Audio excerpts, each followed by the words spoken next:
My name is Al Romain from Spire Systems, and today we're going to go through a presentation by Rick Notman of why you need to upgrade from BusinessVision.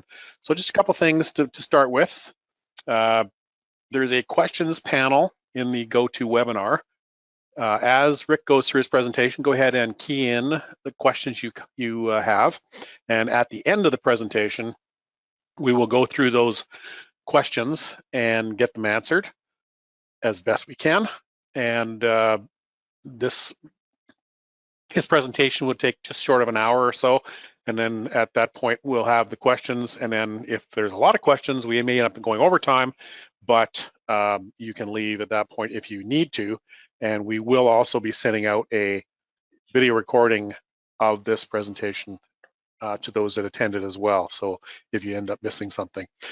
So again, thank you for joining us. And Rick, why don't you go ahead and give us your presentation. Okay, great. Thanks, Al. You can hear me okay? I do. Great. Okay. So we're going to spend, as Al said, about an hour going through why you need to upgrade from BusinessVision. The target audience for this presentation is people who are familiar with BusinessVision or BV Essentials or working with both products. So I'm going to spend a bit of time talking about Spire technically at the beginning and some of the business aspects of Spire. But I really want to quickly get into talking about Spire in terms of its functionality and actually showing you the software. So quick slide here, just a little bit of an idea of what Spire is. If you're not familiar with Spire, basically it serves the same kinds of needs as BusinessVision. So wholesale, retail, distribution, manufacturing, service, and retail are really our strong points. Although we have quite a lot more to the software, which I'll take you through some examples of. One big difference between Spire and BusinessVision is we have quite an enhancement to the manufacturing side via something called Production Manager. And that's a tool that takes the bill of materials concept in BusinessVision and really expands on it quite a bit. There's a whole different document process for handling the manufacturing process, which is quite powerful. And there's also a service manager add-on as well, which we created, which allows you to keep transactional history of service associated with inventory items via sales orders. So we won't get into those too much today, but if you have any questions about those, towards the end of the presentation, feel free to ask, and we can spend a bit of time talking about those things. So quick about us, we're basically a Canadian company, very much like BusinessVision started, and we are developing a solution which is designed around the idea of providing a complete solution to a business. So inventory control, payroll, everything that BusinessVision does, Spire does, with some specific sort of additions that I'm going to take you through. So I won't spend too much time talking about us, but again, if you have any questions, feel free to ask them towards the end of the presentation. Who am I? I don't like throwing these slides up because I think spending a lot of time talking about the presenters is a waste of everybody's time, but it happens to be particularly important in this case. I spent a fair bit of time at BusinessVision working through support and training and doing presentations and working in QA and became part of the development group as well. So when I say that a feature within Spire is an improvement over what's in BusinessVision, I've got to experience on both sides. Spent a long time with Spire, spent a long time with BusinessVision, and I've always been very keen on business improvement. So that's really what we're going to focus on in the presentation. I also spent a fair bit of time as a third-party developer. So I've written add-ons for BusinessVision, Sage 300, a variety of different accounting systems, and then ultimately with Spire, which is kind of where I ran into Spire, and I loved it. The kinds of things you can do as a developer with Spire are pretty impressive. So we won't get into a lot of that, but I'm going to spend a bit of time towards the end of the presentation talking about that. And then, of course, I joined Spire about 3 years ago, primarily in a QA role. When Spire first rolled out, it was one of those cases where trying to build a system in a short period of time meant having to introduce QA quickly, and I think that's worked. We're at the point now where our releases are very stable, we don't tend to run into a lot of problems, and we can also expedite a lot of neat functionality much more quickly when you've got QA built into the process. So again, that's why I joined Spire, and as we go through the presentation, I'll sort of talk a little bit about some of the technology aspects of it as well. Reasons to pick Spire: there are a lot of technology advantages. what you're going to see with Spire is that it's designed to look similar to BusinessVision in its processes, and that's intentional. But behind the scenes, it's entirely different.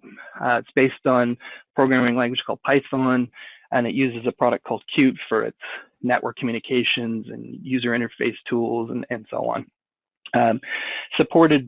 It's supported in ongoing development, meaning that those tools are all current and in the here and now, and it provides a lot of UI advantages.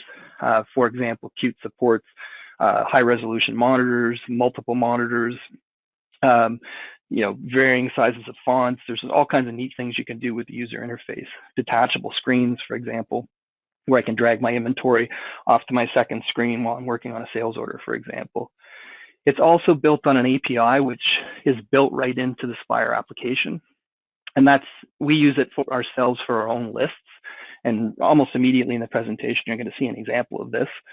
It's also easy to use to create consistent integrations. So if I want to create a sales order within Spire as a developer, it's far simpler for me to do that with the API than it would be to try and do that manually. It's based on a Postgres database, which is a widely used industrial strength and SQL compliant database. If you're a developer or technical at all and you go looking for information about databases, Postgres is probably the most used out there. Stack Overflow talks about everything there is to know about Postgres. It's actually important in terms of Spire because the database is extremely quick and has some nice functionality which we take advantage of. Things like searches are vastly improved in Spire relative to BusinessVision. And again, I'll show you an example of that. And then, of course, it's a client-server design. BusinessVision calls its high-end product a client-server version, but really that's a database client-server version. Spire actually has a server, and that, again, is important. I don't generally like to spend a lot of time talking about technicalities, but that kind of importance comes out in things like if you post an invoice, you won't end up in the kind of situation you might in BusinessVision where, the AR entry didn't get posted, for example. Because it's a server-based product, what happens is that Spire, starts to post the invoice, updates inventory, updates the customer, goes through the entire process. And any reason it's unable to update accounts receivable, it rolls the whole transaction back again. So again, it's the kind of thing you wouldn't see immediately, but the net effect is that you don't end up with dropped transactions or missing receivables entries or unbalanced entries, things like that. So the technology does have a business application or a purpose. Just a quick little slide there. The whole idea with Spire is it has a user interface layer, which is essentially the client that you're running when you're running on your desktop application, your PC or your laptop. It has a business layer with all the rules, and then it has a data layer where Postgres resides, and the Spire application server sits in the middle and mediates that whole relationship. So again, one perspective on that is, why do I care? I'm just interested in posting invoices and doing inventory counts and so on. The answer is you care because the integrity of the system depends on that process, and the more robust it is, the better. And Spire's done a really good job of making that process robust. Reasons to pick Spire. This is kind of an interesting one for me because, as I said early on in the presentation, I spent a long time at BusinessVision, so I know what people are asking for. And in the times that I was doing presentations, I always kept a mental list of, people want to do this, people want to do this, people want to do this. What Spire has done is really picked up on that list and done a lot of those things and advanced a lot of those answers to business problems. So it's really built based on the experience of what does an existing system like BusinessVision not do, why is it necessary, and what will we build functionally to solve that problem. And again, in the presentation I'm going to get into when I start to look at the software, I want to show you examples of that. Frequently asked questions become features. So what does that mean? It means that the people who designed Spire initially were resellers of BusinessVision who said, okay, what are the questions I'm getting on a regular basis? How can we solve these? What are people asking for? Why are they asking for it? What's the best possible solution we can provide? So it's functionality based on need and based on pain points. The best question when you're designing an accounting system that you can ask somebody, or an MRP system, is what's the worst part of your day when you're working with Spire or BusinessVision? Because the answer to that question is the user story that's used to design functionality. While it's difficult for me to get information when I'm in sales about the customer that I'm talking to, okay, that's a pain point, and there's solutions we can put in place. Well, sometimes I can't find items because I can't remember what their description was, or I don't have their part number, or I don't have the UPC code. Okay, there's ways we can solve that problem as well. So those pain points become user stories, which become functionality.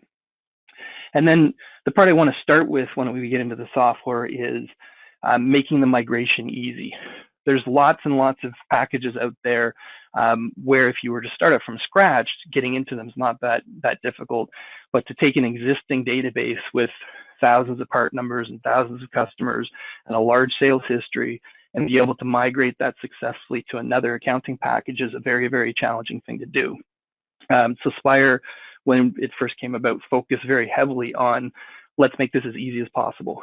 If you're an existing BusinessVision user and you want to get over to Spire, we need to make this as straightforward a process as we can, and we need to guarantee as much fidelity between the BusinessVision data and your Spire company as we possibly can, which is effectively 100%. So we'll jump right into that. I'm going to close this, and let's go to my desktop. And I'm not going to actually start in Spire. I'm going to start in what we install as an administration panel. You can see that okay, Al? Yep, good. Let's go ahead and start this process up. Right now I've got 0 companies, so I've installed Spire. It's ready to go, but I haven't converted to BusinessVision information, and I haven't brought in any sample data. So what I'm going to take you through is how to get your BusinessVision company over into Spire. It's a 2-step process. I'm going to choose import. I'm going to pick Sage BusinessVision, and I'm going to grab the tool that allows me to bring over that information. So let's go ahead and run that. I haven't installed it yet, so that's going to pop up a message, and it's going to go ahead and install. I only have to do this once, and once it's done, I can go directly to the import.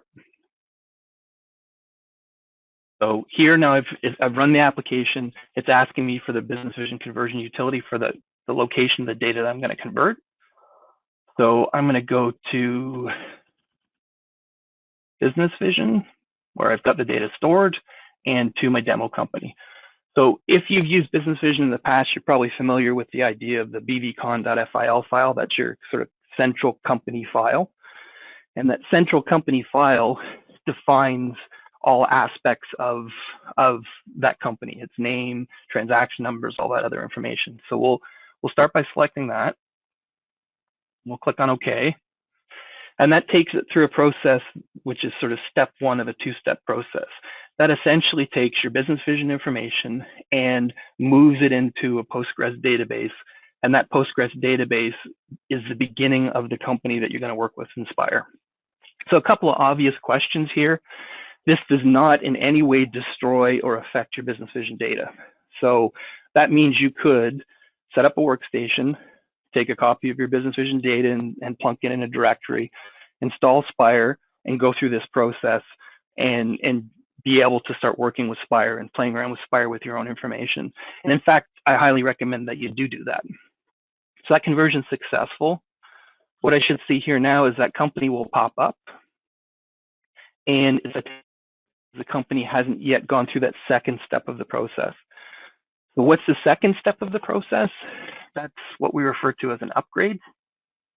And that essentially takes the information that was pulled out of your BusinessVision data and sends it through a conversion, which converts it into the format that Spire expects. So it's essentially taking the data that's in a Postgres database and reestablishing the table relationships and all the different transactional entities that are within BusinessVision into a regime that Spire can use. So effectively, the BusinessVision data stays intact. If you had BusinessVision installed, you could keep running it and using it. At this point, we're just converting that over or copying that over into Spire, basically, where you can use it. This process can take a bit of time, but you don't need to worry about any kind of overnight conversions or anything like that. Even with large databases, you're still usually well inside an hour in terms of these kinds of conversions.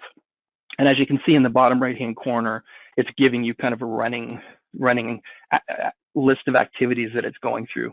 At this point, it's actually expanding the records to show the database version that's being used, and it'll go through some conversion processes for essentially everything, all your customers, all your vendors, all multi-currency related information. Really what we're doing at this point is duplicating the state of that company within your database, your BusinessVision database, within the Spire database. So that should be over in a second. And once it is, we'll log in basically, and I'll show you that information.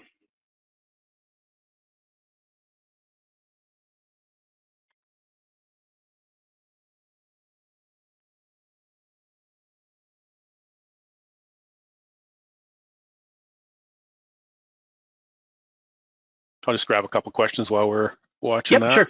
Yep. Okay, so first one is, can we have more than one set of books in Spire? Yeah, you can have as many companies on there as you need to, and then you can give access to each person.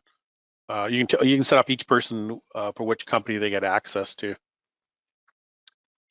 Okay, I'll just grab one more. See, it's done there almost. So will Spire transfer all history, no matter how long, from BV in the conversion? Yeah. So everything in BV will get converted almost in its entirety. There's a couple of minor things that we don't bring over, but pretty well in its entirety it gets transferred over. I think about the only thing we don't bring over is budgets and forecasts. We actually do bring it, but we just don't have an interface for it. Right. The data's there. Yeah. Okay, so what you should see is that company unitalicizes. Did you want to keep going with questions there, Al? Go ahead. Okay. Go ahead. So the company unitalicizes, which essentially means the conversion's taken place.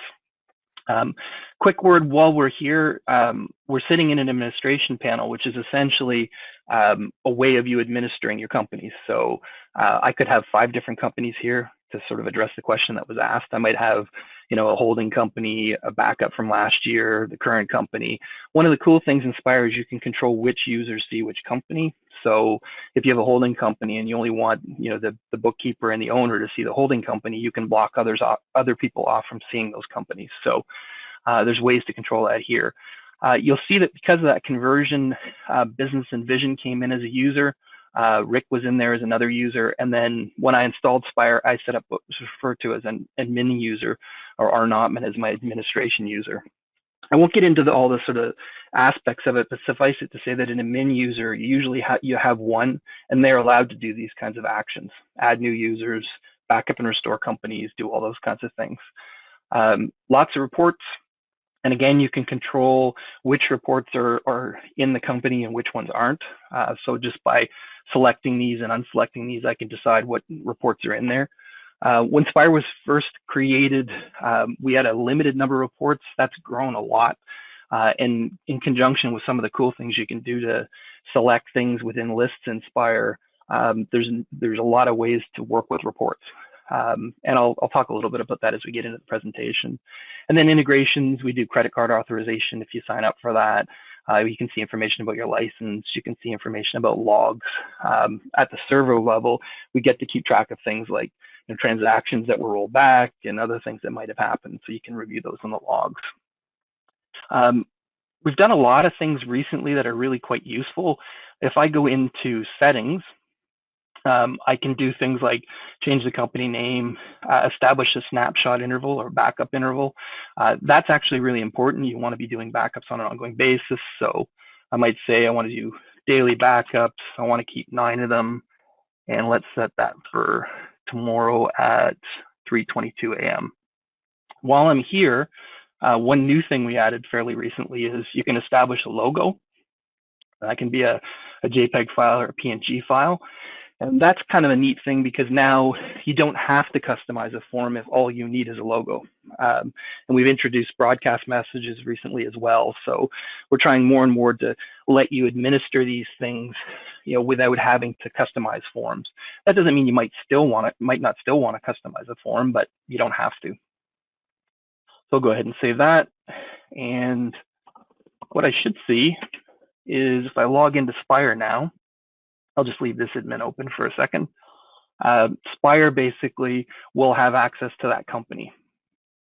So let's log in just to make the point as the user who I just converted. So BusinessVision.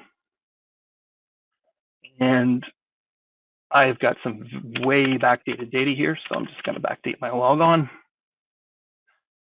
And this is me logging in now as a user who I converted from the BusinessVision company. You'll notice that this menu on the left-hand side changed, and that's because that user doesn't have full access to all modules and full access to all functionality. So I'm going to just quickly show you that idiomatically, it's very similar to BusinessVision in most respects. So if I go into sales and I go to start a new sale, same kind of concept. I start with a customer.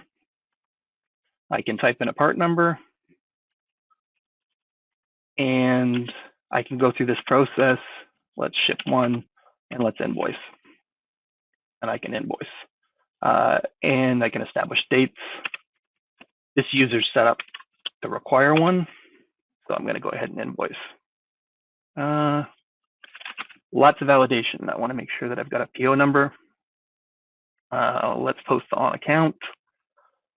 It remembers things like if you've invoiced in the past, so it'll keep that checked. I'll go ahead and preview that. And what you'll see in the preview is there's basically the invoice that you would normally expect to get out of BusinessVision. So principally the same kind of concept. You have a customer, you have inventory items, you keep track of the quantities of those, and you can invoice. And there's my logo in the top left-hand corner. So that's that simple. We could stop here and say, for you to try Spire, all you have to do is copy BusinessVision data over, go through the conversion process, and then log in and start working with it. How does it work with sales orders? How does it work with purchase orders, and so on? It's so easy that even if you're 95% sure that BusinessVision is the thing you want forever, it's still worth looking at. I'm going to give you some ideas as to why you maybe shouldn't be 95% sure, but for certain, it's worth just going through this process, and it's free to do. It's not a difficult process to go through this. So let's jump out of here. I'm going to press F12, and I'm going to log in as my admin user with my password. And if you'll keep an eye on that left-hand menu there, what you should see is that when I log back in again, that will change. And the reason it will change is that my admin user has access to everything. So they can post recurring journal entries. That's what that pop-up is. They can see all the different modules that are listed. They can work with and turn on things like job costs. So all the modules are there for the admin user, and that's why I want to use it for the purposes of this demo. Let's accept that. And let's kind of get into some of the questions that I used to get a lot. Let's start in sales. And one of the key questions I used to get when I was doing product knowledge seminars is there any way for me to search customers or inventory items or vendors on something other than the customer number and its name or its telephone number? And the answer in BusinessVision was no, just put a lot of thought into how you create your part numbers or how you create your customer numbers, because if you don't, you can get confused. That's kind of a problem. A lot of the clients I've dealt with in the past start adding customers multiple times into their customer list or part numbers multiple times into their inventory list because they can't search. So just as an example here, if customer calls up and says, I don't know what my customer number is, my telephone number changed, all I know is that I'm at unit number 35, it can search for that. So that might be the contact name, that might be their unit number. Almost all aspects of the customer are searchable and selectable based on this mechanism. So I can go ahead and select them. And that's true also of part numbers. So for part numbers, I might say, well, I'm looking for something that includes the word wire. So again, it's not part of the part number, as you can see. It's not part of the beginning of the description, and yet you can still search for it. So I can, again, select that item, carry on, and start to sell that item. That searches UPC codes, that searches any part of the description. It can even go further than that. Let me type HOME, or home. So here we see RC2400 doesn't have home in the description or the part number, and yet it's still found it and presented it as an option. And the reason for that, I'll show you. Let's just save this sales order. Oh, there's my purchase order number again. I'm going to probably forget that a few times. And let's go into inventory. You can search here too, so RC2400. We'll load that up, and we'll see that that has a note, or what we refer to it as in Spire as a communication. And if I look in the communication, there's a reference to home in the communication. So the search is really expanded. The idea that you're limited in some way to part number or description, this gives you something more like a term search or a Google search when you're searching for things. And it does this extremely well, even in a large database, based on some of those technology things that I talked about at the beginning. What this is relying on is a part of the database called the full text index. So it's a great way to find things quickly. You can do more than that. Let me just close that. That same concept applies to filtering in the lists themselves. So let's say you have an inventory file and you've got 30,000 inventory items in it. You're probably not going to want to always look or ever look at a list of 30,000 items because it's difficult to find things. So what you might decide to do is divide those up into functional categories. So you could do that with product code, but here what I want to do is create one that's a little bit more flexible. So I'm going to say, let's create a list where the description contains speaker. But in addition to that, I also want the sell price to be less than a value. So I want the sell price to be less than $100. So what I've done essentially is created this filter to show things. Now that wouldn't be all that useful if I couldn't persist it, if I couldn't save it somehow and be able to retrieve it again. So I'm going to show you how you can. Before I do that, I'm also going to make this a little easier to understand by choosing just the things I need. So I want the part number, the description, I want the sell price. It's probably useful to know if I have any. And while I'm here, I'm probably going to use the vendor number on occasion as well. And then in addition to that, I'm going to stick the cell number over here because that's the important part here. So I've customized the list, I've filtered it based on my selections, and it's always going to be very, very fast regardless of the nature or complexity of the filter that you're adding. So I said I want to persist it, so I'm going to say save preset as, and I can give it whatever name I want to give it. Usually it would be whatever the meaning is of this list. So here I might say consumer speakers, for example. I can have that just for me, I can have it for the entire company, I can show it in the module list, and I probably want to do that. And I also want to save the column state, meaning the sizes and positions and columns that are presented I want to save. So when I save that, you'll see over here, I can now toggle between my complete list and my filtered list. So this is widely used. Anytime I've seen customer data, even clients that I work with Spire, there's usually quite a number of these, either user filters or company filters, and they very much are flexible in terms of what you need them to be. So some companies rely heavily on product category, some companies rely on a collection of different attributes of inventory items or customers or vendors. So everything I've shown here applies in any of these modules. You know, in sales analysis, maybe you're accustomed to only looking at the last month's invoices. Well, you can set a filter for that as well. So very, very powerful in terms of being able to do different things with this list. We've again advanced some things. One question that often came up with BusinessVision is there any way to speed up certain things like creating sales orders and creating purchase orders? There is nothing worse than having spent the entire day typing in thousands of part numbers over and over and over again. So we put a lot of work into trying to speed things up. One thing we did recently was, from any of these lists, you can create a sales order. So I might say, well, I'm going to do a sales order for this one. I'm holding down the control key now, this one and this one. I just click create sales order, and that automatically invokes a sales order with those items on it, and then I can specify the customer I want to sell to. So the alternative would be to have to go in, search, and find those part numbers, but I'd already created a filter that kind of narrowed things down. So this is a really quick way to go about being able to quickly create a sales order based on those selections. Lots of attributes about part numbers that are in addition to what you're used to in BusinessVision. I won't go over all of them, but let me just show you quickly a couple of them. There's my purchase order number again. Let's go into this part number. So there's lots of additions. There's a neat way that Spire allows you to associate product codes with sales departments.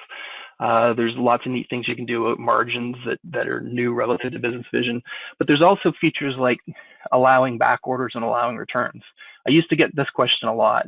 I have some inventory items where I don't ever want to allow back orders. I get what I get, and I can't purchase anymore because it's a one-shot item. And I don't want to allow returns because this particular item is in some way unreturnable, perishable, or some reason why I don't want to ever accept a return on that item. If you do that, then sales order abides by that. So if I go in and do, let's just create that sales order again, and good old Acme. So if at this point I say, well, I want to order 100, I want to ship 90, and I want a back order of 10, it stops you right there. So these are kinds of functional things that Spire does to allow you to have specific rules based on a part number, or based on a customer, or based on a user setting. And there's a whole lot more of them than there ever was in BusinessVision. Similarly, if I dismiss that and say, well, okay, let's try and return that item, same kind of thing. You can't do a return for this item because the item has not, you're not allowed to basically return this particular item. With a lot of things in Spire, close that for a second, there are user settings or item level settings, but then there are also company settings. So I'm just going to jump into company settings. One neat thing in Spire here is you can do this even while the system's running. You don't have to kick everybody off before you start making these changes. Let's look up here in search, and let's look for back order. So in sales orders, I can control whether or not I want to always ship everything all the time. I used to have this question less frequently in BusinessVision, but the question was, I run a service business, I don't have inventory, all I really want to do is process invoices, and there is no such thing as a back order in my company.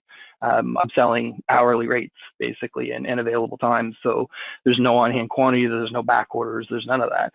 So you can actually turn Spire into that by selecting always ship, and that essentially just removes back order from the equation.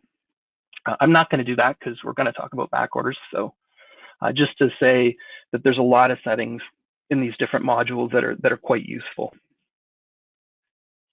Let's show you PO processing. Before I do that, let's go ahead and select items. And we'll go ahead and quickly create a purchase order. So same concept as sales. I just selected the items and created a purchase order. That doesn't stop me from going down here and entering in items and selecting them from the list and adding them to the purchase order. It's just a quick way to start the purchase order. What you should see here is that this is essentially, again, the same kind of concept as a BusinessVision. Purchase order is for buying inventory. You create a purchase order, you issue a purchase order, and you receive a purchase order. One of the things that's a little frustrating, though, from the BusinessVision side of things is BusinessVision enforces this purchase order process such that you have to go through these steps. So just to kind of take you through that, what you would normally do in BusinessVision is you'd start a purchase order, you'd go through line by line, entering in those part numbers. There was no way to really select that way. When you were ready to begin that purchase order process, you would issue. So I would go ahead and say, oh, I'm ready to start this process.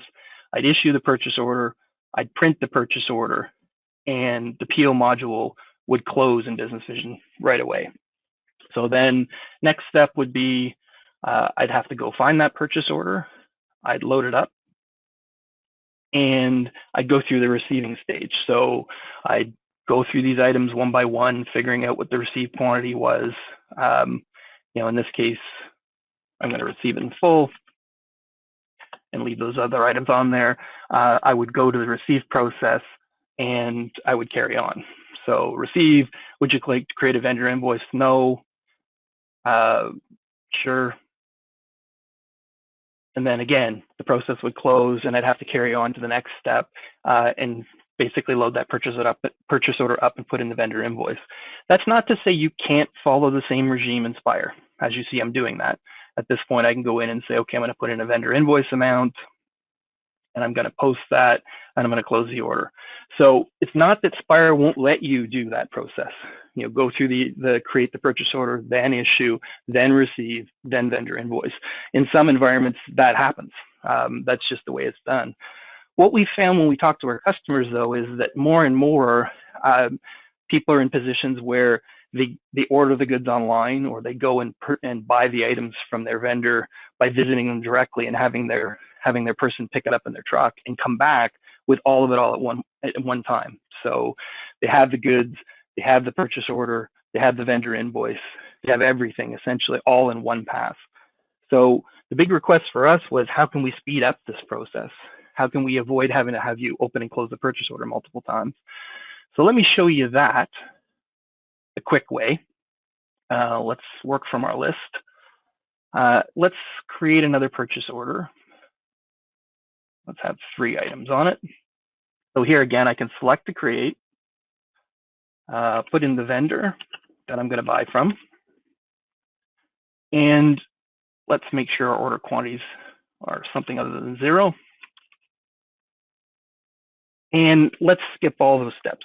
So let's assume that all I'm really trying to do is reflect the fact that this took place. That someone went out and bought this inventory and came back with it. So if I go directly to receive, what I'm essentially saying is I created this purchase order and I have the vendor invoice, so I'm going to go ahead and just receive it all. Yes to receive, yes to the vendor invoice. I know that's correct because I'm working off the vendor invoice that's in my hand, and all I have to do is post it and decide whether the purchase order is closed. It almost certainly is in this case, and I'm done. Just like in BusinessVision, I can produce a post-inventory receipts report so that I have a record of it taking place along with the closed purchase order, but it's a much simpler, much faster process. So again, the idea here is, what can we do to make this as easy as possible? At this point, I've done a couple of invoices and multiple purchase orders, and I've hardly had to type a part number. So again, what can we do to facilitate this whole process and make it quicker? I'm going to come back and talk about that receipt order fulfillment report because that's actually quite neat as well. But before I do, let's jump out of there and let's talk about sales facilitation. So I mentioned how we can quickly do a purchase order and how we've put some nice tools in place to make that easier and faster. Let's show you sales. So just like in BusinessVision, you saw I can go in and create a sales order. What I breezed by quickly is that when you create a sale, a lot of things happen as soon as you enter in a customer. So if I type in Acme, you'll notice that as soon as I do, the sales order tab turns red. What that's indicating is that this customer has sales orders that are already on file and open. So why is that important? It's important because one of the first questions when somebody calls to order something is, what's the state of my existing orders? I think I ordered this item a couple of months ago. Do you still have my order? Or even the other way around, when somebody's about to order something, warning them that they already have an order on file for it avoids having to ship things back and all this sort of things that have to happen when there's double shipments that took place. In addition to that, you have full access to the entire sales history for that customer. So I can go over to sales history and I can see all the invoices that are on file for that customer, and I can sort any of these columns whichever way I want. And in the items tab, I can go over in the items tab and see which items they've ordered from me. I can sort that based on invoice date. So I can see the most recent invoices through to the oldest ones. I can sort it based on part number. which is really useful because now I can see they've bought CD204s in the past, and I can see exactly what prices they paid for them. And so very, very powerful. What's really useful here is that if you're in this screen and you're having a conversation with a customer, you can do the same kind of add to list idea. So here I might say, well, they want a CD204 and an FX280. They're buying an entertainment center, and they like those mid-range cone speakers. Click add to order if you keep an eye on the bottom right-hand corner here. And what happens is it automatically adds these items to the order. F7, or clicking on the main tab, flips you right into the grid where you can start to discuss the prices that the system currently produces, or change the order quantities to something that is more appropriate to whatever it is that they're after. So again, very, very powerful, and a way to speed up the sales process, but also suggestive sell through the sales process as well.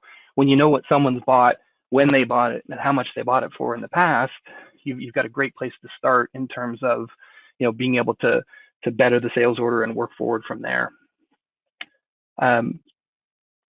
Let's talk about communications while we're here. So I'm creating a sales order. Let's say the unit prices the customer has a problem with. They want to get a better price on a particular part number. So you can't finish the order at this point, but you want to not forget that that's something that has to be finalized. So what you can do, let's put in a purchase order number and we'll save it, is you can do a communication. So what a communication is essentially is like a note within BusinessVision. But the nice thing about communications in Spire is that they're kind of super powered compared to a note. And I'll show you a number of different examples of that. So in the communication here, I'm going to say, I want to do a price check on CD204. Let's put the same thing in the note. I'm going to assign this to myself,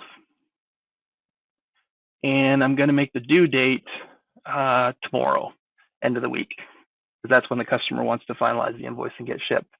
And I'm going to go ahead and save and close that. So it's useful to have a note in BusinessVision on a sales order. We take that a step farther in that if I go in, I've closed the order, I go into the calendar, what you'll see in the calendar, oops, screen refreshing, is that there's a note now in my calendar, and is also available to other people if they can see my calendar, that says, oh, there's something that needs to happen to this sales order or this customer or whatever you put the note against. And you can have notes against or communications against pretty much everything. Nice thing here, I can click on it, that opens the note directly, and then I can click open related, and that opens the document to which that particular note or communication applies. So you can use that calendar to organize actions that you need to take based on communications that you've associated with that particular sales order or purchase order or production order or whatever else it is that you want to associate with that particular action or activity, if you like. That's not really the end of communications. Let's close that. And let's show you a couple of other neat examples of communications that sort of help tie things together. Rick, just so you know, you're 45 minutes in. Yep, I'm going to quickly go through this. I'm going to add 3 communications just to quickly show you. One communication I'm going to add is for Davis, I want please call about warranty issue. And I'm going to make that an alert. I'm going to add another note quickly to Acme. And the note I'm going to add to Acme is a little bit different. Here I'm going to say no returns without authorization. And I'll just make that the body of the note as well.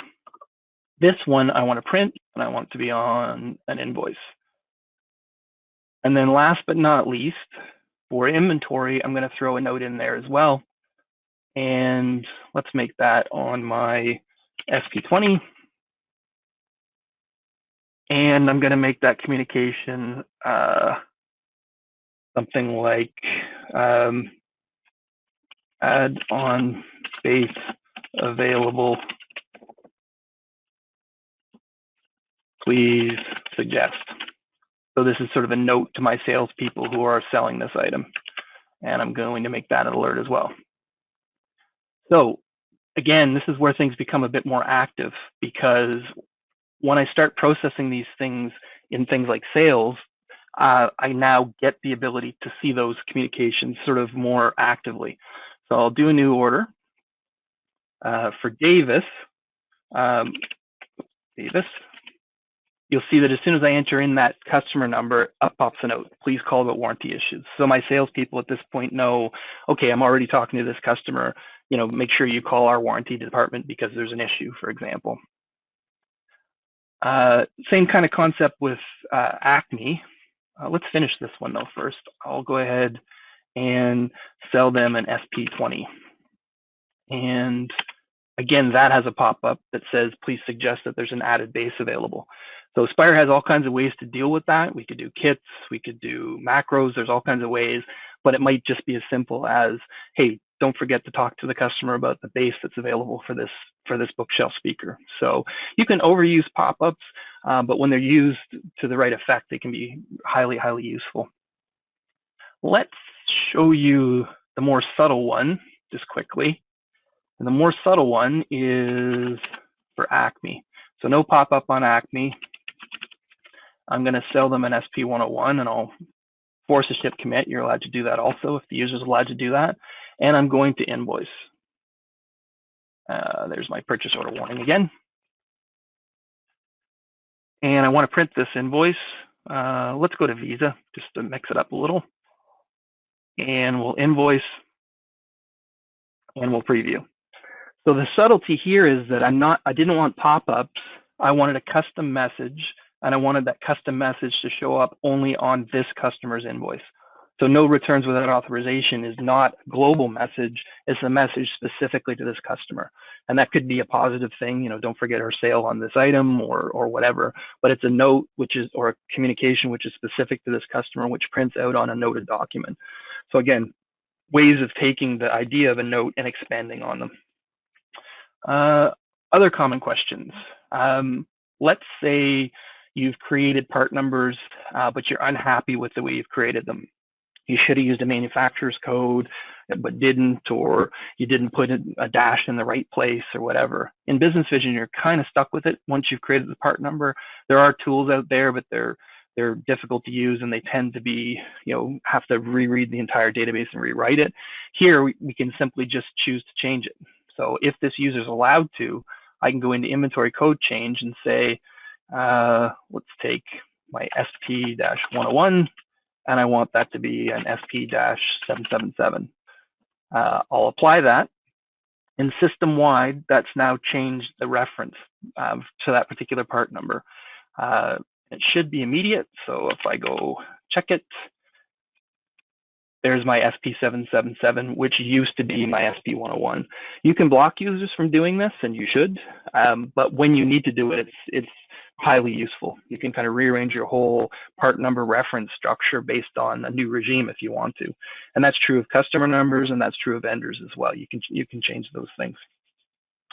Okay, I'm kind of running tight on time, so let's look quickly at requisitions. I'm going to jump right to that.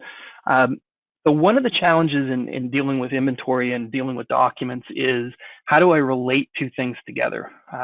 You can create a report when you receive a purchase order which tells you which items are on order that this purchase order's receipt would fill.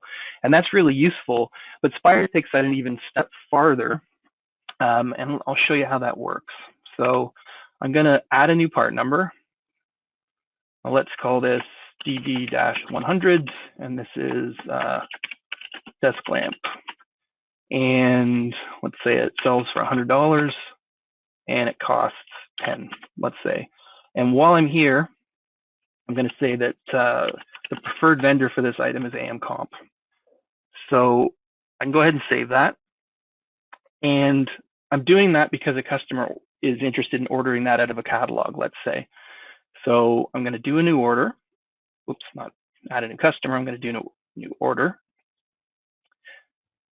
It's good old Acme who's ordering it. let's start with a purchase order so I don't forget that. And the item they're ordering is a DD100. We know there's insufficient quantity on hand because we haven't ordered it yet. So I can go ahead and save that sales order. And in BusinessVision, what you'd have to do at this point is remember to go to create the purchase order, make sure that there's some common field that ties those two activities together, and not forget to do any parts of that process. Otherwise, things start to sort of fall apart. What Spire does, which I think is one of the coolest features in Spire, is right from here, you can say, well, let's requisition that item. So what requisitioning does is it says, okay, this customer is ordering this item. We know that we want to create a purchase order. The preferred vendor for that item that I added is AMComp, but I can change it to whatever I want. But I haven't currently created a purchase order for this. So what I have to do to create a purchase order is simply click process.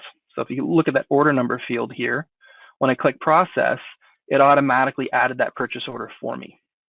So I've requisitioned it specifically for this customer. And I could have accumulated it. I can change quantities so that I can buy in more, however I want to do this. But the cool thing about this is that now ties things together.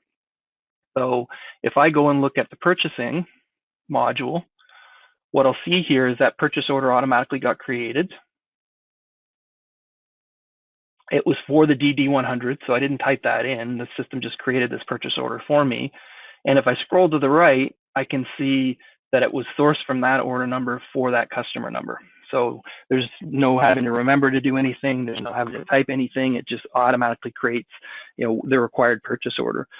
And recently we've added some things to make this even easier. Right from here, you can go open source, and the source of this purchase order is this sales order, and vice versa. If I scroll over to the right, if a customer calls and starts inquiring about their order, I can see the purchase order has already been created, and that's the purchase order number that was used to tie those activities together. So again, I've been through this entire presentation without really doing any typing of part numbers, but still managed to associate orders and purchase orders together, received goods, added multiple sales orders. These are just some of the features that are highly useful for the purposes of facilitating the same thing you're already doing, just making it a whole lot easier along the way. One very last thing I want to show. I'm well known for going over time on presentations, but I'm going to try not to here. I mentioned the API, and you'll hear talk of the API as being important or useful. Let me show you an example of how you might use it quickly. So right now I have a company called ABC Electronics. I'm going to quickly show you an example of something I wrote in a batch file which uses the API. So I won't go into all the details here, but suffice it to say that beyond my embarrassing password, this is going to create a company, add a couple of part numbers, add a customer called Peggy, and then create a sales order. And then it's going to launch launch Spire, I should say, and I should be able to review all that. So let's do that.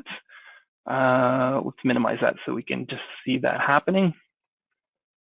So basically, I am using a tool that's available free to use the Spire API to perform a variety of actions. I have not written any code here beyond what you saw in that batch file, if you would even consider that code. So that's basically using the API in a way that's similar to the way developers might. We have customers who aren't developers who have figured out how to use the API in all kinds of different ways. That might be adding customers from a CRM, that might be quoting systems, bringing a quote over into Spire as a quote, or even an invoice, pricing system updates. So that just ran that whole process and then launched Spire for me. And what I should see is there's a couple of inventory items, my widget and gadget. There's a customer called Peggy, and there should be a sales order there with the sales order prices that I established. So that's the power of the API.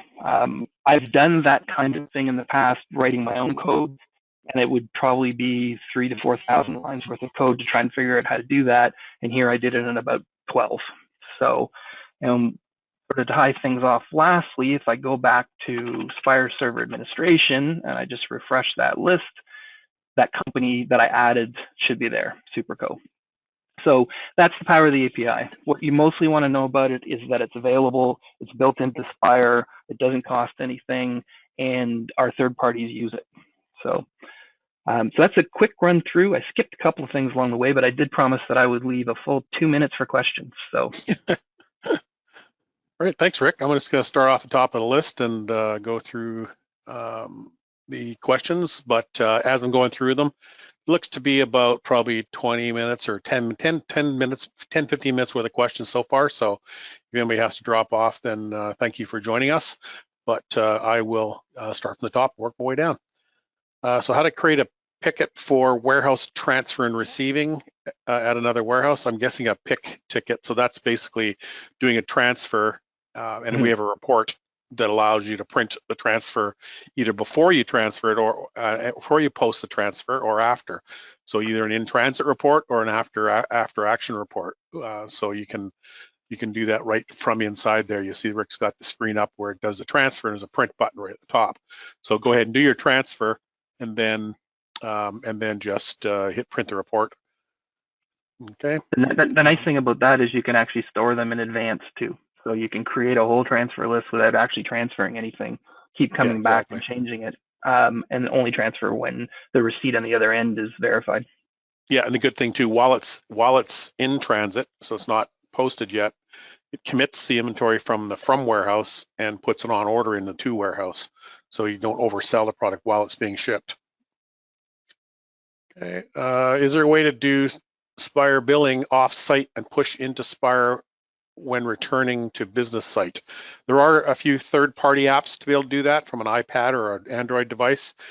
So just talk to your partner about that. There are, like I said, some good third-party apps to be able to do that disconnected. Okay, do we have a production API? That's next on our list. It's pretty well almost the last thing left, I believe, in the API. And it's fairly high on the priority list, so we'll keep you updated as to when that's coming. We have more than one set of books. We answered that. Yes, many sets of books you can have in there. Can you import from Dbf files? Well, just take your Dbf, open in Excel, and save it as a CSV or an XLS file. Then you can import them, but not directly from a Dbf. They do need to be converted first. History, we talked about transferring everything from BusinessVision that's in there. Does the upgrade include validation to ensure the accuracy of the data? Yes. So if during the conversion process, if you've got data that's suspect or has some corruption in it or a bad data or a bad date or anything like that, then we'll pop a message to show the record that it needs to be fixed first before it can be converted. So then you can just go into the database, fix the error, and then hit the button to update again. So yeah, we've got a very comprehensive checking on it. So I just mentioned in there too, if you do decide you want to convert BusinessVision data, it should go without a problem, just like you saw here. But if you do run into a problem, don't give up. It's actually not that difficult to resolve. Just talk to us. Yeah, there's some known things that happen in BusinessVision. Like for instance, whatever version somewhere along the way allowed a user's initials to be the same for two different users. So so we don't allow that because that's our audit who did the work. So we pop a message, say, hey, go change one of the user's initials first and then try again. So things like that we won't allow. Is accountant able to access the program? So yes, accountants, certified accountants, CA, CGAs, whatever they're called now, they get the software at no charge. So they're able to load your data and have a look at it, just restore the snapshot. Okay, verification of data we talked about. Can you create a purchase order based inventory on hand versus reorder point across a number of warehouses? Yes, that's the what we call a suggested order quantity. So if you go to your inventory list, turn all warehouses on, sort by suggested order quantity, you'll basically see all the items on the list that need ordering, and you can even create a filter to do that and save it. So you always have a list of anything that needs ordering, and then you can just hit requisition, and everything gets created, gets put into the correct vendor's purchase order, either added to an existing one or creates a new one, depending on your setting. Another way to just to reiterate that is I showed you one way to use requisitions, but there's actually multiple ways. So you can do Yeah. it from inventory, you can do it from a sales order, you can even create production orders based on the requirements from a production item, like a bill of materials item. Yeah, exactly. Okay, is there a US version? Yeah, so when you install Spire, and if you're creating a new company, if you put US as the country, it sets up the books as a US version. I guess a little bit of letting the secret out of the box is that our next version coming up for release is going to include US integration with a product called Avalara. We're just finishing certification on that right now, and it basically will calculate U.S. taxes every state, every corner of state, every little postal code that happens to have a different tax than your next door neighbor. It'll basically do all that for you, and then depending on what level of service you use from Avalara, will tell you either here's what you should submit to your tax jurisdictions, or they will submit the tax for you. So. Okay, our custom forms from BusinessVision brought over? No, they're not. Because it uses a different database, we can't just copy them over, but you can basically open up your BusinessVision report in one browser, or one screen with Krista reports, and open up Spire's stock report in another screen and copy the formatting over at least. So logos or headings and things like that, but the actual data itself would have to be drawn from BusinessVision, or Spire, sorry. I mean, same mistake Rick just did. When you talk about the two products side by side, you mix them up from time to time. I have a better excuse than you do, though. So. Yeah, you do. You worked for them for a long time. Well, I sold it for a long time back in the day. Okay, import from AR, AP, GL, customer and inventory product codes from Dbf. Same answer.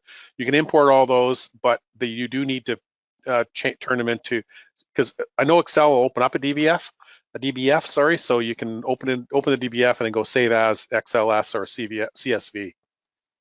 Can there be more than one admin user? Yep, and all your users can be admin users if you want to, if you trust them, because you are giving them the keys to the kingdom. So allowing them to back up, to restore, to take data off premises, to delete company, to stop the schedule from backing up. So you better trust the people you give that to, that's all. If I can just throw one thing in there, the one big difference and the reason we went with the web approach to administration is you don't have to go to the server to do this any longer. That's right. So if you want to be able to, from your desk, make a backup or add a user, you can do that. But that's a good reason why you don't want to have too many admin users, because you're not even relying on a locked door anymore. You're relying on a proper logon authorization. Yeah, and along those lines too, if you happen to be in the lunchroom with your iPad watching a movie during lunch and somebody comes in and says, hey, can you change the backup schedule or whatever, you can open up Spire admin inside your office, so not on the outside web, but inside your office, and actually administrate it from a web device of any kind, so it's not restricted to Windows there. Okay, can different companies within Spire have different layouts for the actual invoices? Yeah, every company can have its own. Rick, can you open up the Spire admin for a second to show them how when you're uploading a report, what you can do there?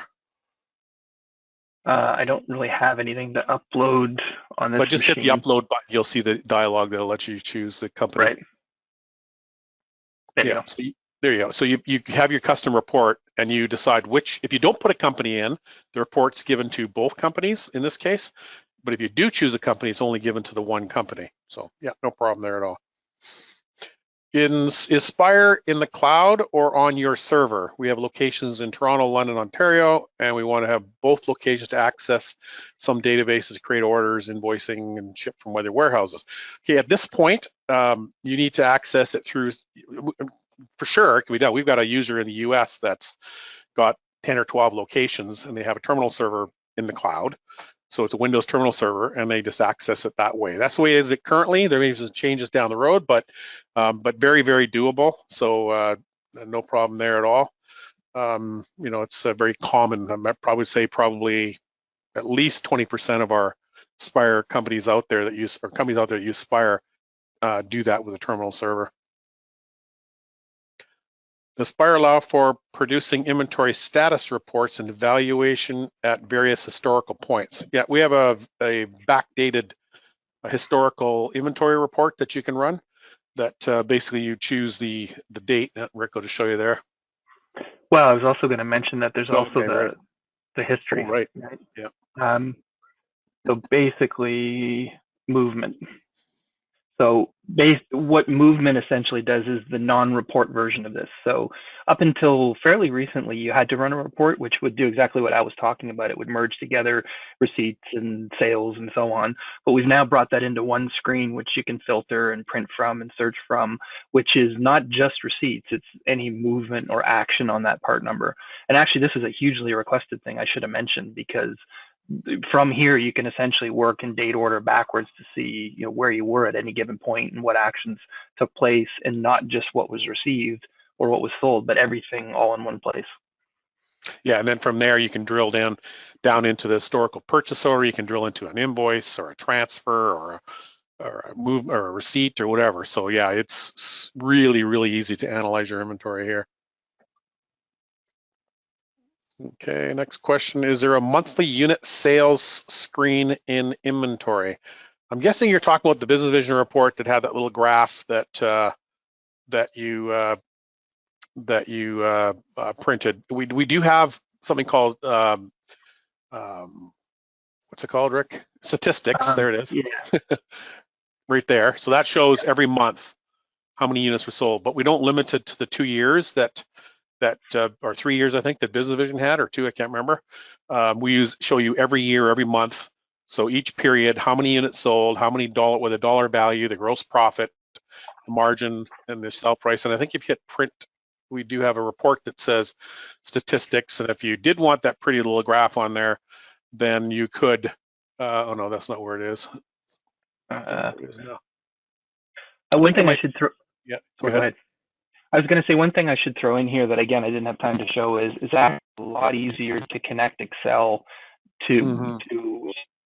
So you can do that via an ODBC data source. You can do that via the API, and exports in Spire have never been easier. So if you want to export information, it's just select and export, particularly from lists. So like here, I can just select this information and export at any point to Excel. Anything that I want. Sorry, I cut you off there. No, it's fine. Yeah, and I highly encourage you to learn about Excel connection with Spire, whether it's just exports or ODBC, because once you've designed yourself things like pivot tables to analyze data like inventory and things like that, it is hugely powerful. All you need to do is design it once and just open up those sheets later. So, and there are a few videos on our support site that explain how to do that as well. So. Can Spire have additional fields like workbook, like BusinessVision? Yes. Not only can we add an unlimited number of fields, they're actually added to the list as well. So you can sort by them. You can, here's Rick showing you the UDF properties, just add any number of pages. If you have BusinessVision UDFs, then it converts them as well. So you get them converted over when you do the database conversion. But the beauty is here is not, like I said, not only are they in the database, they are also on the list, so you can sort by them or filter by them and things like that, like Rick showed earlier. Yeah, and validation is actually a lot more powerful. You can validate presence or absence, so you can require a field to be part of the process, what you can see right there. But basically, same kind of concept, and workbook fields come right over. So when I'm done, I now have that field, and if I give it a value, that'll show up in the list, basically, as you said. I think you have to log in and log out. No, you just have to change screens. Just switch from inventory to something else and come back. Oh, that's right. Yeah, I can just close inventory. And now you'll see the column red or color on the screen at the very end. Do I have to add it? No, yeah, right. I have to add it. So it's turned off by default when you first add them. There it is. UDF, color, and somewhere in there is red. There it is. Yeah, so you can use that in your filters. You can ask the inventory for just your red inventory if you want. Okay, what type of training do we offer? Seems to be a lot of differences that would like to be shown. They'll never know if the options are available. So yeah, at first glance, it looks a lot different. but I'll got to tell you though, as a BusinessVision user, if you will very quickly figure out how things work through Spire because the flow is quite similar. Granted, yes, we have some things that you may or may not know how to do, but you want to hit the F1 key there, Rick? If you hit the F1 key, it brings up Spire's manual, and you can search through that. Now notice it says at the top in the search box, it says inventory list already. That's because Rick was on the inventory list when he hit the F1. So it pre-populates the search words there. Now you can search whatever you want, and this manual is available on the web, so you don't even have to be in Spire to get at it. You can again be on your iPad with your cup of coffee in the morning and load up the manual and have a look through it. There's a lot of videos in there. There's a lot of screenshots in there. There's all kinds of information. And then on our support site, there also is a ton of videos there. In addition to that, of course, your Spire partner who implements the software for you can provide training as well. I can't say enough good things about the videos either. Like it's a really easy way to kind of get some hints and tips on features that you might not be aware of. And it is a good question. I mean, there is a lot of really cool things that you may not be aware of behind the scenes, but the videos highlight a lot of that. Yeah, exactly. Okay, next question, is there a way to keep quotes outside of Spire and kept in a CRM and then post in Spire when they get approved? Well, the answer to that one is you don't need to do them outside Spire. Do them in Spire, because we have a way of filtering them so you don't see them, and a really easy way of archiving them too, so where you actually just delete them, and they're not really deleted. They get saved in the deleted file, and you can restore them or bring them back. So say a customer said, nope, don't want it, you delete the quote, you can always get them back under recover deleted. Now, if you go to filters, Rick, and just say we want to see just orders without quotes. I don't know if you have any quotes in there or not, but now I know I've seen BusinessVision data. There is usually 1,000 quotes that have been there forever and ever and ever. So basically, they get brought over with when you do the conversion. So you'd like to, to take them out of there. So just go down to type. And you can do that with pretty much anything here, right? Yeah. So if you use type, and then you can go check off everything except for quotes, and then save that as a default filter. So now if you go up, click, and then go save default, then now what's going to happen is every time you come into sales orders, you're not seeing the quotes, but you've always got the option to turn them back on and see if you want to. Another really cool thing is you can say, I only want to see quotes, because maybe Friday afternoons is your thing to follow up on all your quotes. Then you can go in to say, to set a filter, only see quotes, go through every quote, make your phone calls. On the ones that you didn't get, you can go ahead and delete them. Like I said, you can always bring them back again. So very, very nice. Realistically, Spire is a bit of a CRM in itself, based on what Rick showed you with communications and the way we can search for things very, very easily. It's almost a CRM in itself. So I'd throw in there one quick thing too. Adding, if you've got somebody on staff or you want to bring somebody in who can bring something over from CRM, the API is really easy to use to do something like that, especially with a quote. All you really need is arguably the prices if you're quote. Sorry, Rick, you said again, you broke up a bit there. Sorry, all you really need is some ability to have the customer number, the part numbers and quantities and the prices, and creating quotes via the API from a development perspective is actually really, really simple. If you asked me to do that in BusinessVision, it'd probably take me a week. And if you asked me to do it in Spire, it'd probably take me half a day, if so. Yeah. In addition, there are some integrations available already from our third-party developers. There is an integration to Zoho CRM. There's an integration to QuoteWorks as well for doing quotes. So if you did want to keep it outside, you certainly can do that. So, okay, is there a way to integrate with online shipping systems such as Shipstation? I don't know Shipstation, but I know our partners have integrated with a couple of the major shipping companies. So that is available. If that's not what you meant, then go ahead and clarify the question. Is there a way to provide order system to a limited set of users outside of the location of the server? Again, that's that our third-party developers have several ordering systems. There's a few of them that have developed for iPad, Android devices, and things like that. So Custom reporting available to produce a web page for the intranet. Yeah, I would say that probably you could probably do that with Crystal Reports or just using our exports to Excel as well.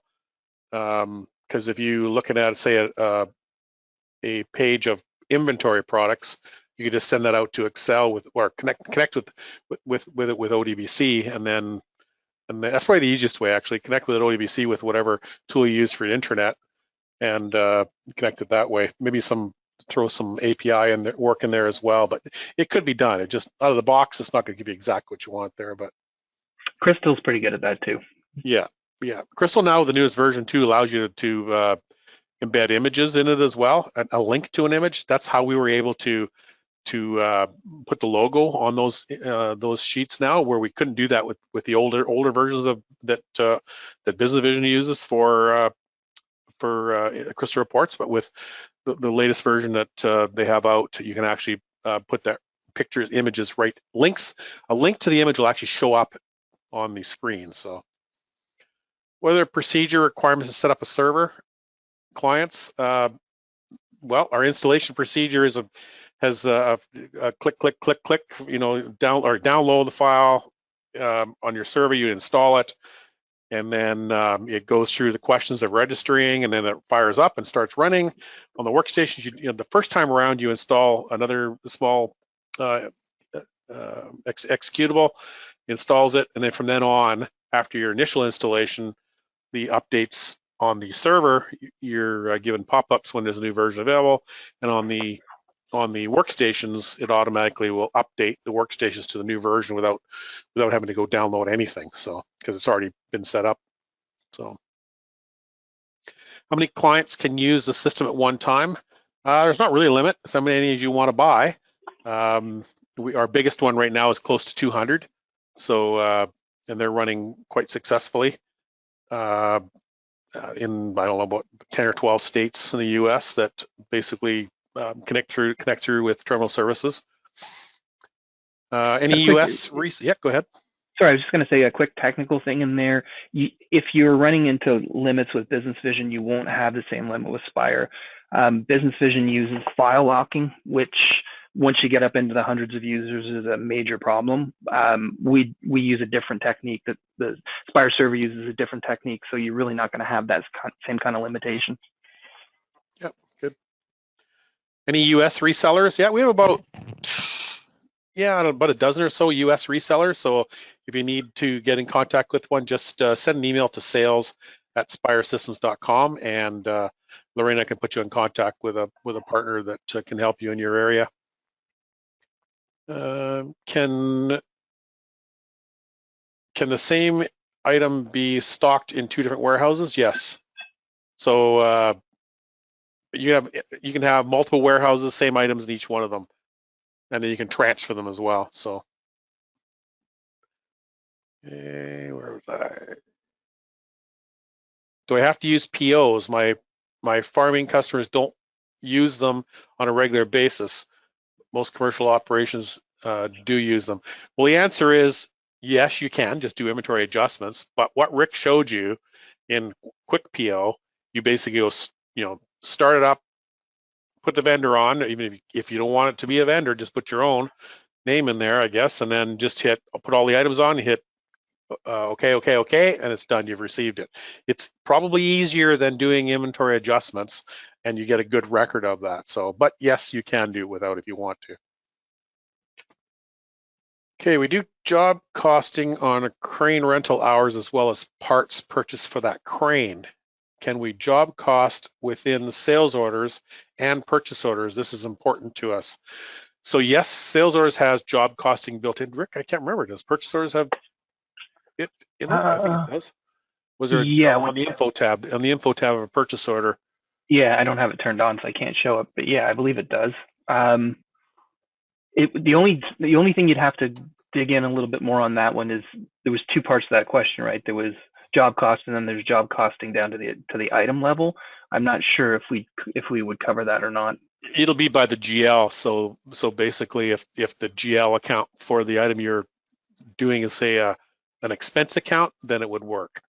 but it's if it was an inventory-based product, so asset, then of course it doesn't, so because you're not actually expensing anything, because job costing is based on expenses. So, but there may be other ways that we could help you with that too, because we do have a service module that's available as an option, and that might help as well. We've got quite a few people that use it for in-house service work, and that will definitely track costs of product, part numbers, and labor and everything else. So have a look at our website under the support section, and there's a video about Service Manager, and you'll see what it can do. Okay, how do the clients access the server?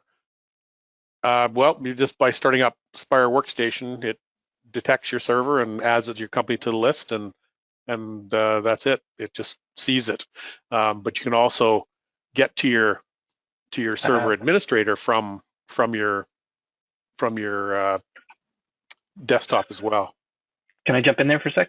So basically, when you saw me log in through here really quickly, but basically this, you can have your server listed here, and you can even have multiple servers.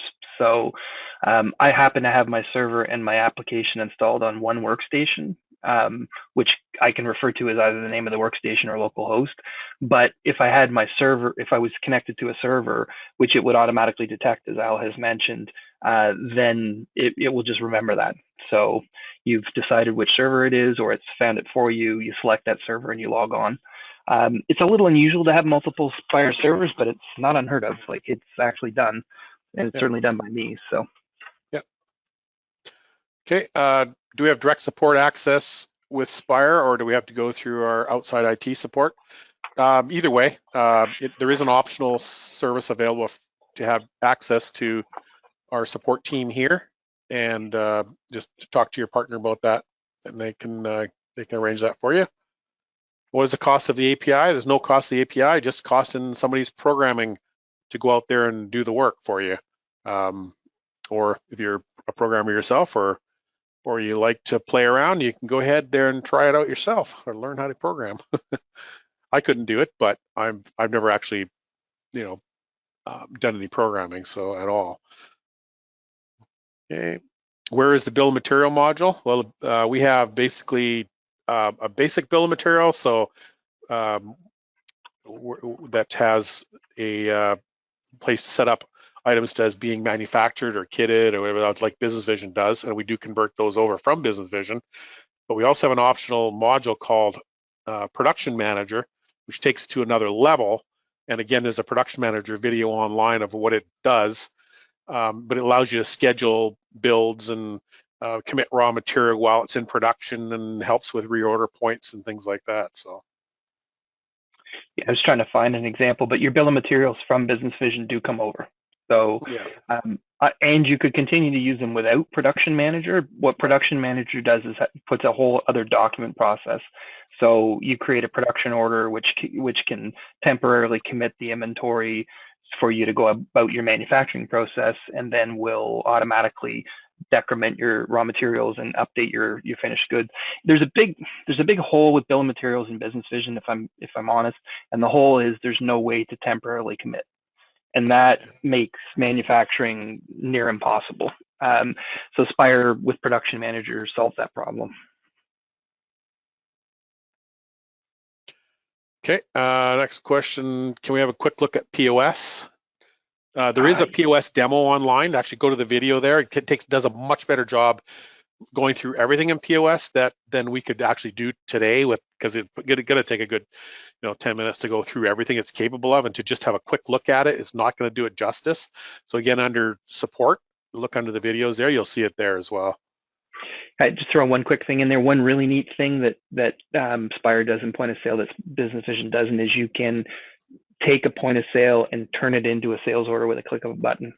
So if you're partway through a sales order or partway through a sale and the customer has to walk away for some reason, you can turn that into a sales order with a click of a button. Yeah, exactly. Hey, can you handle holdbacks on invoice payments? No, we cannot. We do have plans at some point to do that with AR and AP, but at this point we do not. Does it have a multi-currency module? Yes, it does. So it's not an optional module like it was with BusinessVision. It is a included module. So whatever currencies you work in automatically does the updates for you, or not the updates, but the conversions. You pick up EFT from bank feeds. Pick up EFT from bank feeds. So I guess people paying you, no. We can produce EFTs, so we can do both with receivables and payables, so and with payroll. So if you're doing an AP run, you create a batch, create an EFT file, and upload it to the bank. Same thing with payroll. And also, if you take customer money, you can put the banking information inside the customer and run that file and upload it to your bank, and it will draw the money out of your customers' accounts. Okay, multi-currency was asked already. Does inventory quantities connect to website? There are some web stores available that are integrated. There's a few of them that if you want to talk to your partner, that it will update them for sure. Are we able to connect Excel live? Yes, you can. You can basically connect with our API or with ODBC, and then you can connect and create whatever you need to, like I said, pivot tables and such. Okay, besides BusinessVision, what other accounting systems can be imported into Spire? Right now, BusinessVision is the only one we convert. Of course, almost all other accounting systems will export to Excel. We can import. Rick will just show you all the things we can import. So there's a list there. Everything from accounts payable, receivables, inventory, purchase orders, sales orders, journal entries, everything. So as long as you have the spreadsheet exported from another system, we can import it. We are going to be working on a couple more, probably soon, until we actually get started on them. I don't want to say exactly which ones they are, but we are definitely working on some more. How often to do updates? We used to do them very often. We're kind of, what do you figure now, Rick? Every 6 months or 5 months, 4 months? Depends on how big the update is. I mean, for the big ones, that's about right. Yeah. Like the 3.2, 3.3 kind of thing, that's about right. Yeah, we do incremental ones in between. They're typically just patches. We used to do them weekly. Now we don't do them nearly as often because, like Rick said, we got a much better QA department, which is Rick, in making sure that we don't introduce anything new. But once a month we have a look to see if anybody's reported anything. Obviously, if it's important and causing issues for our customer, we get on it really quickly. But again, that hasn't happened for quite a while. So, is there any charge for updates? The first year, there's no charge for updates. After that, your annual software assurance fees include those updates. The actual updates themselves, if your partner puts them in for you, then they have charges to install them, but they are easier and easier to install all the time. So, okay, apparently there is a Shipstation integration available. So if you want to email sales@spiresystems.com, and Lorena can let you know how to contact the people that have done that. Can Spire produce inventory barcode labels when receiving inventory when required? Yes. So during receiving of your purchase order, there is a button you can print barcode labels, and it will print exact number of labels with barcodes. As long as you have a barcode font on your Windows workstation, it will print labels for 5 of these, 10 of those, 2 of these, 10, whatever number is on the purchase order. You can do that. You can also do it from inventory list itself. Rick's just showing you there. You can basically just pick the products if you want ad hoc. If you need to print some shelf labels or something like that, you can just grab any number. If Rick, you widen that out a little bit, you can see you can decide how many labels of each one you want there in the manual process.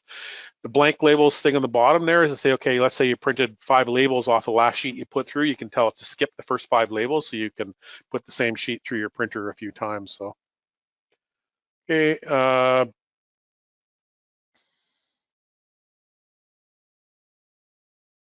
Is a license for? I don't understand what that one meant.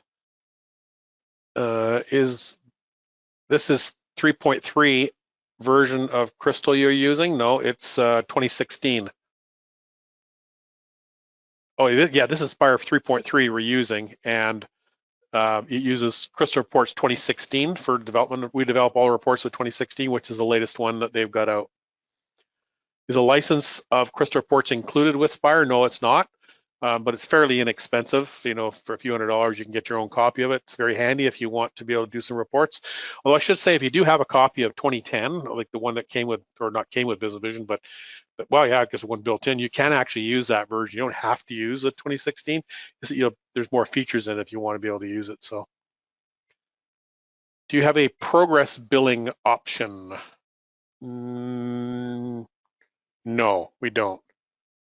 We do have a deposit order, so you can on your orders, you can take deposits against an order and it will come off the end. So I guess that's kind of like progress billing. So basically you just hit deposit on an order and it'll take a deposit against this particular order. So the Rick just puts in an amount there, or Visa or whatever happens to be. Then of course you can't put a deposit order on account. That would kind of prove to be a little odd. So if he clicks on there and save deposit, so they've just paid the full amount of that item. If he hits deposit again, that just prints a receipt for it. If you hit deposit again on that same order, then you'll see what deposits are already against that particular order. I think I picked the wrong order. Oh yeah. Anyway, you'll see all the deposits listed, so you can have multiple deposits against the same one. And then the next question, which is a different person, does it have a layaway option on orders? And that's the same thing. We call it deposits instead of layaway.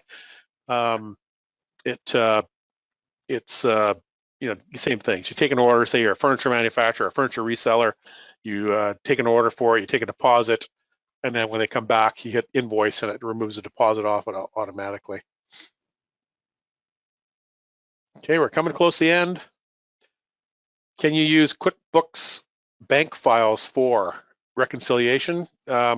We use QFX. I believe that's what QuickBooks uses. I don't know for sure, but all banks will export a QFX file. So yes, you can.